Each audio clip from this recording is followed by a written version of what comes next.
عم محمد، عايز اعمل الكرسي بتاعي ده كابوتينيه. كرتونيه يا استاذه. خرزان.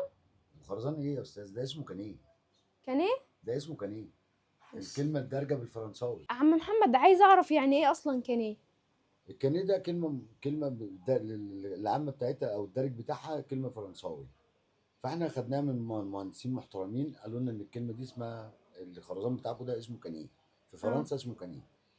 ف يعني المشتقات بتاعته بتطلع من الخرزان البامبو، انه بيخش مكنه في اندونيسيا بيطلع نفس الخامه. بتطلع ساعات 2 مللي 2 مللي وربع على حسب اللي بيطلعوه. وبنستوردها من الصين، من دلوقتي حاليا من الصين.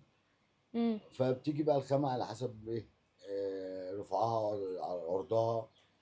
واحنا بنصنعها تصنيع في دار السراير وكراسي السفره والصالونات و... وفي كنب اي قطعة عندي في البيت معمولة من الكانيه، ازاي احافظ عليها اطول فترة ممكنة؟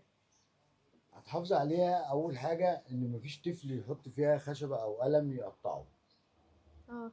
تاني حاجة طول ما هو محتفظ، والقعدة بالذات في حاجة بتتحط عليها زي نظام فرنسا بالظبط. الديزاين بتاع فرنسا بتبقى قاعدة كانيه وفوقيها منها حاجة اسمها جاليتا. الجاليتا دي عبارة عن حتة كونتر بنفس فورمة القعدة اه. ومتنجدة.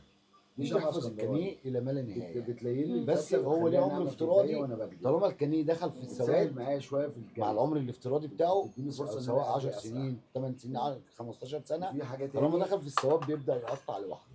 مم. بيكون درجة نشفت. غير عمر الافتراضي، ايه الحاجات في اللي حاجه بتشوف تاني مثلا من المصريين ماسك يعني الفتله بيعملوها كده مع بعد ما الكاني بملاه بتأثر ميه في عمره؟ بقشطها كده. يعني الاستهتار بيه، يعني هو فاكر ان هو مثلا خشب فيقف عليه يعلق لمبه او يقف عليه يركب ستاره. لا، ده ما يستحملش الكلام ده. لازم يبقى فيه شلتة او حاجة على بالظبط. القطع. اه. تمام، شكرا. لو انت مثلا عايزه تصونيه اكتر ولو مش مدهون كمان بالذات، مم. تبل ايدك ميه كده وتمشيها على الحصيره، يفضل ماسك نفسه سنين اكتر. كل فترة. اه، يعني كل اسبوع لو انت حتى بترشي، وبالذات البامبو كمان. يعني مم. الكنيه تملسي عليه بميه بس، لكن البامبو لو انت غرقتيه بخرطوم ده يعيش معاك العمر كله. تمام، شكرا يا محمد.